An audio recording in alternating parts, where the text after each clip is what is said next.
first female scientist to inspire me was Marie Curie. I came across her work when I was 8 in a graded reader at school. I can still remember it, remember how the book looked, the series of graded readers I'd finally worked my way onto.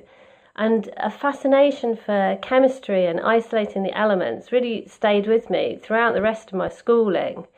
Although I think even my 8-year-old self had a suspicion that maybe I wasn't quite cut out for the kind of hard physical lab work that involved to take that further. These days, I'm most inspired by the women I meet who are not only scientists in their own right, but are inspiring the next generation of children, of students, young adults to be scientists.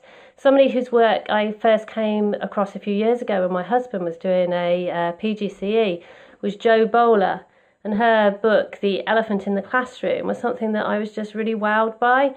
The great evaluation work she carries out, but all to the end game of making maths accessible to everybody, students of all abilities, of all interests, and looking at how maths relates to things like art, design, how group work helps children to learn. All these things I find absolutely fascinating.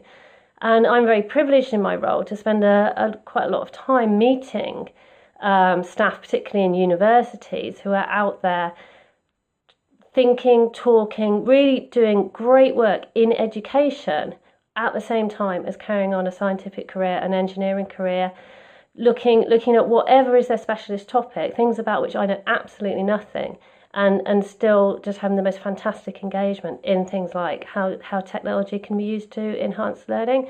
So I'd like to give a shout out to all of those great women who I meet in the universities and colleges around the country.